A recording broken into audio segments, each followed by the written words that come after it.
નમસ્કાર, આપ જોઈ રહ્યા છો પ્રવેગ ન્યૂઝ. હું છું સંજીવની. બુલેટિનની શરૂઆત હેડલાઇન્સથી. ગુજરાતના દરિયા કિનારેથી 3100 કિલો ડ્રગ્સનો જથ્થો ઝડપાયો. પકડાયેલ ડ્રગ્સની કિંમત 1000 કરોડ જેટલી હોવાનો અંદાજ.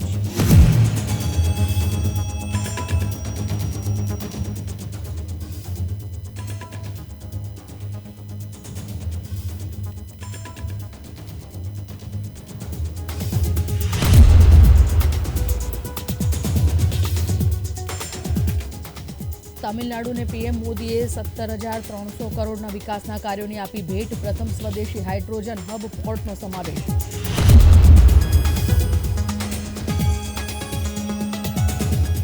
વિશ્વની સૌપ્રથમ વૈદિક ઘડિયાળ શુક્રવારે પીએમ મોદી વર્ચ્યુઅલ ઉદ્ઘાટન કરશે.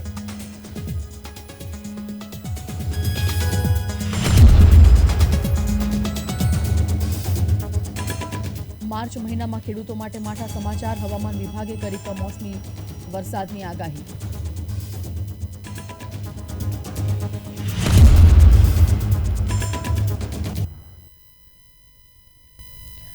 ગુજરાતના ઇતિહાસનો સૌથી મોટો ડ્રગ્સનો જથ્થો ઝડપાયો છે, જેમાં 3100 કિલો ડ્રગ્સનો જથ્થો ઝડપાયો. એટીએસ, એનસીબી અને નેવીના સંયુક્ત ઉપક્રમે સફળતા ઓપરેશન મળી છે. ઈરાની બોટમાં ડ્રગ્સ લાવવામાં આવી રહ્યું હતું. ઈરાની બોટમાંથી 5 પાકિસ્તાની પેડલરો ઝડપાયા તેમજ 2950 કિલો ચરસ, 160 કિલો મેથાફેમાઇનનો જથ્થો તેમજ 25 કિલોગ્રામ મોર્ફિનનો જથ્થો ઝડપાયો છે. પોરબંદરના દરિયામાંથી અંદાજિત 3 ટન જેટલો ડ્રગ્સનો જથ્થો મળી આવ્યો છે. તો ઈરાની બોટમાંથી 5 પેડલરોને મોડી રાત્રે પોરબંદર લાવવામાં આવ્યા છે. ભારતીય જળસીમામાં એટીએસ, એનસીબી, નેવીનું સંયુક્ત ઓપરેશન હાથ ધર્યું હતું. ડ્રગ્સ કેસમાં પાકિસ્તાન કનેક્શન સામે આવ્યું છે.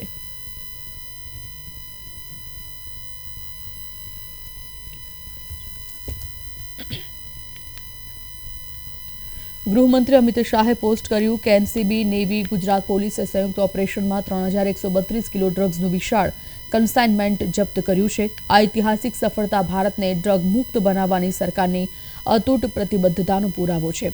અહીં જણાવવાનું કે ગુજરાતના ઇતિહાસનો સૌથી મોટો ડ્રગ્સનો જથ્થો ઝડપાયો છે, જેમાં 3100 કિલો ડ્રગ્સનો જથ્થો ઝડપાયો. એટીએસ, એનસીબી અને નેવીના સંયુક્ત ઓપરેશનમાં સફળતા હાથ લાગી છે.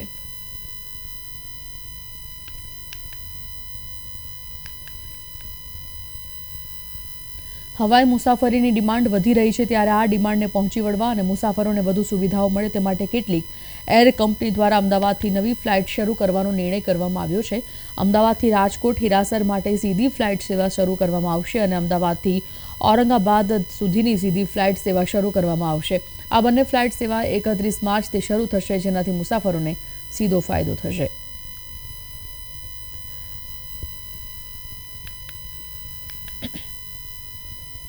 બનાસકાંઠા જિલ્લાના દાંતામાં ભૂકંપનો આંચકો અનુભવાયો હતો. અંબાજીથી નજીક 20 કિલોમીટર દૂર ભૂકંપનો આંચકો અનુભવાયો હતો. ગ્રામજનોએ 2 સેકન્ડ સુધી ભૂકંપના આંચકાનો અનુભવ કર્યો હતો. વીજળીના કડાકા જેવો અવાજ આવતા ગ્રામજનો બહાર દોડી આવ્યા હતા. ભૂકંપમાં જાનમાલને કોઈ નુકસાન થવા નથી પામ્યું.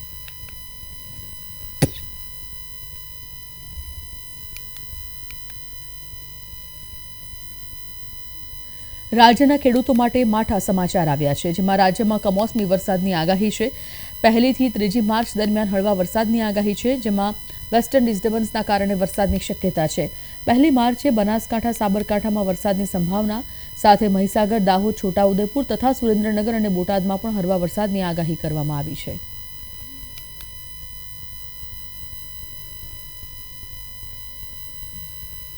સુરત આરટીઓમાં અધિકારીઓને કરાતી હેરાનગતિના વિરોધમાં ટેકનિકલ સ્ટાફ 4 માર્ચે સામૂહિક રજા પાડશે.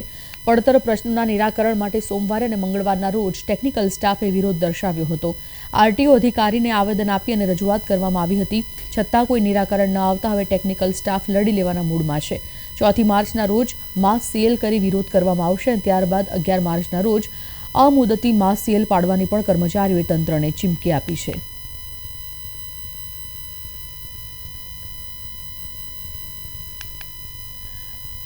સુરતમાં મહાનગરપાલિકાની દબાણ હટાવો ઝુંબેશ હાથ ધરવામાં આવી છે. ઝીરો દબાણ રૂટ મીઠી ખાડીની નીલગિરી વચ્ચે દુકાનોના 135 શેડ, 75 ઓટલા તોડી પડાયા હતા. આ ઝુંબેશ હેઠળ ટીમ દ્વારા 2 ટન જેટલું બાંધકામ મટીરીયલ પણ કબજે કરવામાં આવ્યું હતું. નીલગિરી સર્કલ સુધીના 2 કિલોમીટર લાંબા માર્ગને જોડતા 24 મીટર પહોળા ટીપી રોડ પર દબાણો કરી દેવાતા માર્ગ ખૂબ જ સાંકડો થયો હતો, જેના પગલે સતત ટ્રાફિક જામના દ્રશ્યો સર્જાતા વાહન ચાલકોને હેરાનગતિ થતી હતી. એસએમસીના અધિકારીઓએ પોલીસનો બંદોબસ્ત મેળવી કાચા મકાનોનું ડિમોલેશન હાથ ધર્યું છે.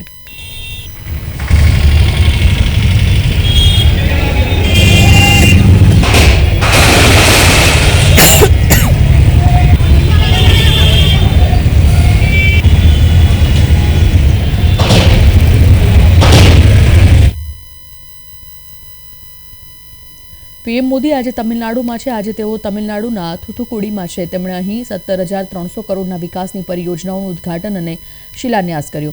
આ પ્રસંગે પીએમ મોદીએ સભા સંબોધનમાં વિપક્ષ પર સીધા પ્રહાર કર્યા હતા. પીએમ મોદીએ થુથુકુડીમાં ગ્રીન બોટ પહેલ હેઠળ ભારતનું પ્રથમ સ્વદેશી ગ્રીન હાઇડ્રોજન ફ્યુઅલ સેલ અંતર્દેશીય જળમાર્ગ જહાજને લીલી ઝંડી દેખાડી હતી. મોદીએ સંબોધન દરમિયાન જણાવ્યું કે મારે તમિલનાડુ અને દેશના લોકોને એક સત્ય કહેવાની જરૂર છે. Today,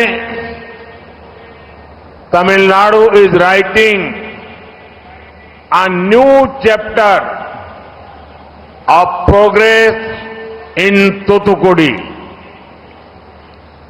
Many projects are being inaugurated or having foundation stones laid. These projects are an important part of the roadmap for a developed India. One can also see the spirit of Ek Bharat, Shrestha Bharat in these developments. These projects may be in Thoothukudi, but they will also give momentum to development in many places across India.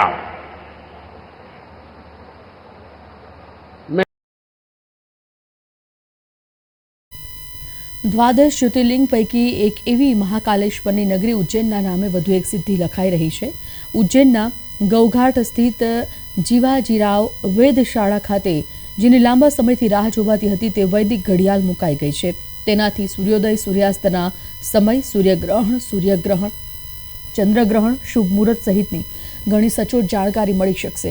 વડાપ્રધાન નરેન્દ્ર મોદી અને મધ્યપ્રદેશના મુખ્યમંત્રી doctor Mohan Yadav 1 માર્ચે આ વૈદિક ઘડિયાળનું virtual રીતે લોકાર્પણ કરશે.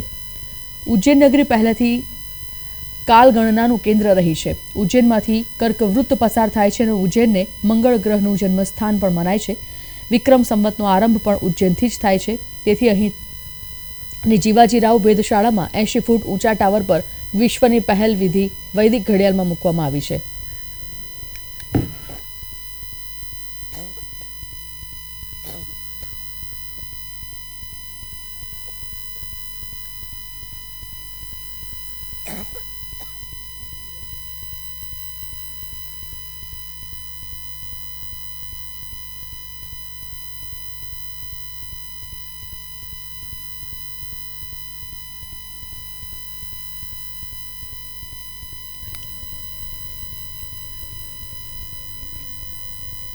વડાપ્રધાન નરેન્દ્ર મોદીએ તમિલનાડુના થુથુકુડીમાં નવા પ્રોજેક્ટ્સનું ઉદ્ઘાટન કર્યું અને 17,000 કરોડથી વધુના મૂલ્યની નવી પહેલનો શિલાન્યાસ કર્યો. પીએમ મોદી અહીં નજીકના કુલશેખરાપટ્ટિનમ ખાતે ઇસરોના નવા પ્રક્ષેપણ સંકુલનો શિલાન્યાસ કર્યો, જેના પર આશરે ₹986 કરોડનો ખર્ચ થવાની ધારણા છે અને આ સુવિધા દર વર્ષે 24 પ્રક્ષેપણોને સમાવવા માટે તૈયાર થાય છે. ભારત અને જાપાને રાજસ્થાનમાં મહાજન ફિલ્ડ ફાયરિંગ રેન્જ ખાતે 2 સપ્તાહની સૈન્ય કવાયત શરૂ કરી છે, જેથી સામાન્ય સુરક્ષા પડકારોનો સામનો કરવા માટે ગાઢ સહકારને વેગ મળી રહે. ભારતીય સેના અને Japan ground self defence force વચ્ચે કવાયત ધર્મ ગાર્ડિયન ભારત જાપાન વ્યૂહાત્મક સહયોગના વ્યાપક માળખા હેઠળ હાથ ધરવામાં આવી રહી છે. તે ભારત અને જાપાનમાં એકાંતરે યોજાતી વાર્ષિક કવાયત છે, જાપાની ટુકડીનું પ્રતિનિધિત્વ તેમની 34મી પાયાદળ રેજિમેન્ટના સૈનિકો દ્વારા કરવામાં આવે છે અને ભારતીય સૈન્યનું ટુકડીનું પ્રતિનિધિત્વ રાજપૂતાના રાઇફલ્સની બટાલિયન દ્વારા કરવામાં આવે છે. ભારતીય સેનાએ કહ્યું કે અભ્યાસનો ઉદ્દેશ સૈન્ય સહયોગને પ્રોત્સાહન આપવાનો અને સંયુક્ત ઓપરેશનને ચલાવવા માટે સંયુક્ત ક્ષમતાઓને વધારવાનો છે.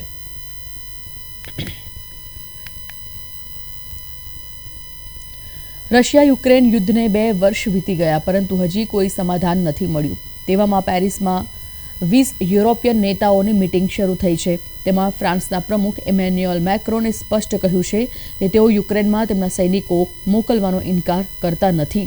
તેઓએ કહ્યું કે ભવિષ્યમાં યુક્રેનને બચાવવા માટે સૈનિકો મોકલવા જ પડશે. આ સાથે તેઓએ એવી પણ સ્પષ્ટતા કરી છે કે હજી સુધી તો યુક્રેનમાં સૈનિકો મોકલવા માટે સહમતિ સધાઈ નથી, પરંતુ રશિયાની આક્રમકતા જોતા આવું પગલું ભરવું પડે તેમ લાગે છે. જો આપને આમ જ ચાલશે તો રશિયા યુક્રેન ઉપર હાવી થઈ જશે. આ દરમિયાન એવા પણ અહેવાલ મળ્યા છે કે રશિયા હવે યુક્રેન ઉપર પ્રચંડ હુમલો કરવાની તૈયારી કરી રહ્યું છે. તેથી યુક્રેનના પ્રમુખ ઝેલેન્સ્કીએ મિત્ર દેશો પાસે મદદની માંગ કરી છે. તમિલનાડુના ચેંગલપટ્ટ જિલ્લા પાસે એક બાળકનું 5000 વર્ષ જૂનું નિયોલિથિક હાડપિંજર મળી આવ્યું છે. મદ્રાસ યુનિવર્સિટીના પુરાતત્વ વિભાગના ફેકલ્ટી દ્વારા હાથ ધરવામાં આવેલી ખોદકામ પ્રવૃત્તિ દરમિયાન નવપાષાણ યુગના 9 થી 11 વર્ષની વયના બાળકનું હાડપિંજર મળી આવ્યું હતું. ખોદકામ સાથે સંકળાયેલા એક પ્રોફેસરે જણાવ્યું હતું કે આ પ્રથમ વખત છે જ્યારે કે અમારા વિભાગને તમિલનાડુમાં સંપૂર્ણ હાડપિંજર મળ્યું છે. આ એક નોંધપાત્ર શોધ છે જે ભવિષ્યમાં વધુ શોધ કરવા માટે પ્રેરણા આપી શકે છે.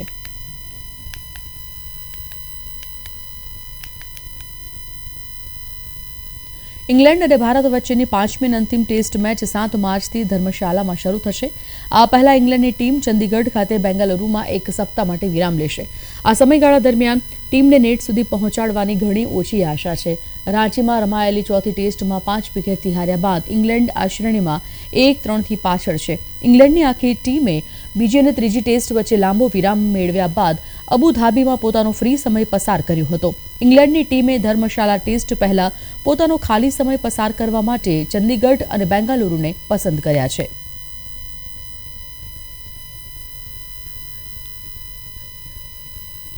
ઓસ્ટ્રેલિયા, અમેરિકા અને કેનેડાની સાથે સાથે મોટી સંખ્યામાં વિદેશી વિદ્યાર્થીઓ યુકેમાં પણ ભણવા માટે જાય છે. એટલે યુકે માટે પણ ઇમિગ્રન્ટ એક મહત્વપૂર્ણ મુદ્દો છે. બહારના દેશમાં આવી અને રોજગાર મેળવતા ઇમિગ્રન્ટ્સ વિરુદ્ધ હવે સ્થાનિકોમાં પણ રોષ ભભૂકી ઉઠ્યો છે. સ્થાનિકોના આ રોષને જોતા યુકે સરકારે ઇમિગ્રન્ટ્સ માટેના નિયમો વધુ કડક બનાવ્યા છે, જેને કારણે વિદેશથી ભણવા આવતા વિદ્યાર્થીઓની સંખ્યામાં મોટો ઘટાડો થવાની પણ શક્યતા છે. યુકે પોતાને ત્યાં આવતા માઇગ્રન્ટ્સની સંખ્યામાં ઘટાડો કરવા કેટલાક પ્રતિબંધ મૂક્યા છે. જે મુજબ જે પણ વિદેશી નાગરિક યુકેમાં કેર વર્કર તરીકે આવે છે તે પોતાના ફેમિલીને અહીં નહીં બોલાવી શકે. આપણા દેશમાં દર 28મી ફેબ્રુઆરીના રોજ રાષ્ટ્રીય વિજ્ઞાન દિવસ મનાવવામાં આવે છે. આજના સમયમાં વિજ્ઞાનનું કેટલું મહત્વ છે તે સમજાવવા માટે આ દિવસ મનાવવામાં આવે છે. ઉલ્લેખનીય છે કે ભારતના મહાન ભૌતિક વૈજ્ઞાનિક સર ચંદ્રશેખર વેંકટ રામનની યાદમાં આ દિવસ ઉજવવામાં આવે છે. મોટા ભાગે દરેક વર્ષ અને આ ખાસ પ્રકારના દિવસો માટે થીમ નક્કી કરવામાં આવતી હોય છે. થીમ આધારિત તેની ઉજવણી થાય છે. આ વર્ષે દરેક ભારતીયો માટે સશક્ત અને આત્મનિર્ભર ભારતનું વર્ષ છે. આથી આ વર્ષની થીમ સ્વદેશ તકનીક પર રાખવામાં આવી છે. ગુજરાત કોંગ્રેસના પ્રભારી મુકુલ વાસનિક ગુજરાત પ્રવાસે આવ્યા છે. રાહુલ ગાંધીની ભારત જોડો ન્યાય યાત્રાને લઈને તેઓ રૂટનું નિરીક્ષણ કરશે. રાજસ્થાનથી 7મી તારીખે રાહુલ ગાંધી યાત્રા લઈને ગુજરાત આવશે અને આ ન્યાય યાત્રાને સફળ બનાવવા માટે કોંગ્રેસ નેતાઓ સાથે મીટિંગ પણ દાહોદ ખાતે કરશે. ગુજરાતમાં આપ અને કોંગ્રેસના ગઠબંધન પર મુકુલ વાસનિકનું નિવેદન સામે આવ્યું છે. देखिए 7 मार्च को हमारे नेता आदरणीय राहुल गांधी जी भारत जोड़ो न्याय यात्रा को लेकर यहाँ पर गुजरात में प्रवेश करेंगे और उसी की तैयारी के सिलसिले में पहले से ही हमारे तमाम साथियों ने तैयारी शुरू की. आज भी हम तैयारी की दृष्टि से हम अलग अलग जगह जाएंगे और एक समीक्षा करेंगे कि कहां तक के हम तैयारी कर चुके हैं और क्या कुछ करना और बाकी है. उसी सिलसिले में ये दौरा है. લીંબડી અમદાવાદ હાઈવે પર તેલ ભરેલ ટેન્કર પલટી મારી જતા અકસ્માત સર્જાયો. લીંબડી નજીક તેલ ભરેલ ટેન્કરના ચાલકે સ્ટીયરિંગ પરથી કાબુ ગુમાવતા ટેન્કર પલટી મારી ગયું. ડ્રાઈવરને ઈજા પહોંચતા સારવાર માટે હોસ્પિટલ ખાતે ખસેડવામાં આવ્યો છે. આસપાસના રહીશો અને મહિલાઓ તેલ ભરવા માટે અલગ અલગ વાસણો લઈને પડાપડી કરતા પણ નજરે પડ્યા છે. અકસ્માતને પગલે હાઈવે પર ટ્રાફિક જામના દ્રશ્યો પણ સર્જાયા હતા. અંગ્રેજોના સમયમાં બનેલ કાલ ભૈરવનું મંદિર. કાલ ભૈરવને વારાણસીના સંરક્ષક દેવતા તરીકે ગણવામાં આવે છે. વધુ જોઈએ આ વિશે આ અહેવાલ. અંગ્રેજોના સમયમાં બનેલ કોતવાલી પોલીસ સ્ટેશન વારાણસીના વિશ્વેશ્વરગંજ વિસ્તારમાં આવેલું છે. અહીં ભગવાન કાલ ભૈરવ સ્ટેશન ઇન્ચાર્જ અથવા કોતવાલ તરીકે અધ્યક્ષતા કરે છે. પોલીસ સ્ટેશનના અન્ય અધિકારીઓ બાબા કાલ ભૈરવના આશીર્વાદ લીધા પછી તેમના દિવસની શરૂઆત કરે છે. हम लोग प्रत्येक दिन आते हैं, बाबा का प्रणाम करते हैं और श्रृंगार करने के बाद, पूजा करने के बाद ही अपने चेयर बैठते हैं. और बगल में बाबा की सीट रहती है, उसके बगल में हम लोग लगती है. हम लोग जो काशी कोतवाल के नाम से जाने जाते हैं और ये बहुत पुरानी परंपरा है, चलती आ रही है. बताते हैं आपको, बनारस में नहीं, ये पूरे हमारे विश्व में या पूरे वर्ल्ड में कोई ऐसा थाना नहीं जहाँ बाबा विराजमान रहते हैं. और विराजमान रहने के साथ साथ बगल में कुर्सी बैठते हैं, कोई इंस्पेक्टर बैठता है. जो દંત કથા અનુસાર ભગવાન શિવે તેમને શહેરના રક્ષક તરીકે નિયુક્ત કર્યા પછી કાલ ભૈરવને વારાણસીના સંરક્ષક દેવતા તરીકે નિયુક્ત કરવામાં આવ્યા હતા. તેથી તેઓ કાશીના કોટવાલ તરીકે ઓળખાય છે. और ऐसी मान्यता है कि बाबा विश्वनाथ ने जब ये काशी नगरी बनवाई तो यहाँ सभी देवी देवता विद्यमान हुए. ये उस समय आनंद वन कहा जाता था. और यहाँ के राजा विश्वनाथ, रानी अन्नपूर्णा, बाबा काल भैरव कोतवाल बने. ब्रिटिश जमाने में ये ब्रिटिश गवर्नमेंट ने ये कोतवाली काल भैरव क्षेत्र में ही बनवाई है. लेकिन वो लोग देवी देवताओं को नहीं मानते थे. लेकिन इतना मान्यता बाबा का था कि उनको भी ये पता था कि ये शहर कोतवाल सबसे प्राचीन है. मतलब सतयुग, कलयुग, त्रेता, द्वापर से चले आ रहे बाबा काल भैरव काशी के कोतवाल है. કોઈ પણ કાર્ય શરૂ કરતા પહેલા વારાણસીના ભક્તો માને છે કે કાલ ભૈરવને પ્રાર્થના કરવી શુભ છે, જે તેમને તેમના કાર્યને સફળતાપૂર્વક પૂર્ણ કરવામાં. રૂરકીની ડ્રોન મેન્યુફેક્ચરિંગ કંપનીનો વડાપ્રધાન નરેન્દ્ર મોદીએ મન કી બાતમાં ઉલ્લેખ કર્યો હતો. આવો જાણીએ આ વિશે આ અહેવાલમાં.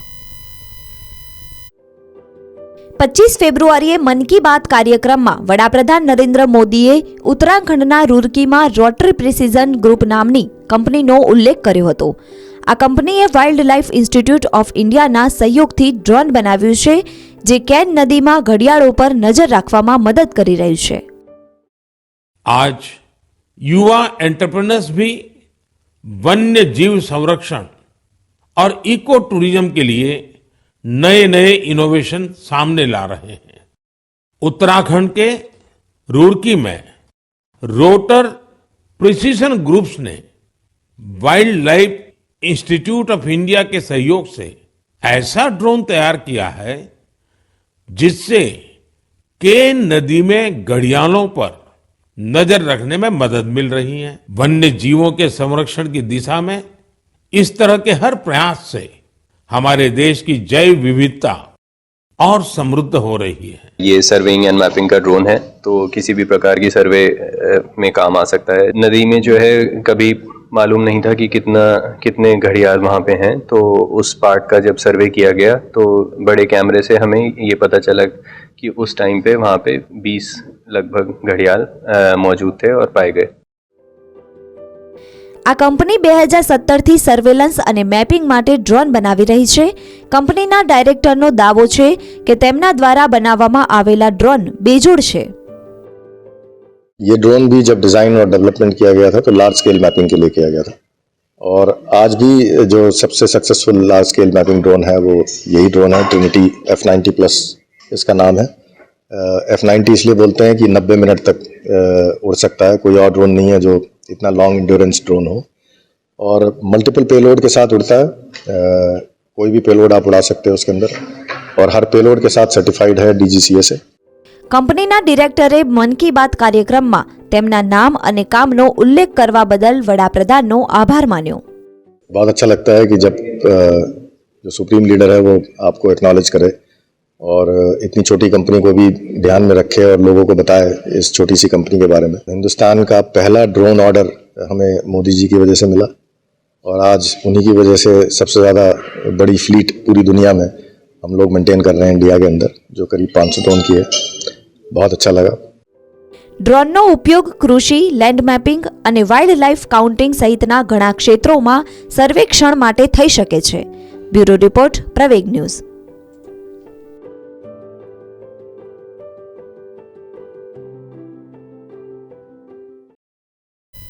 બુલેટિનમાં અત્યારે બસ આટલું જ. નમસ્કાર.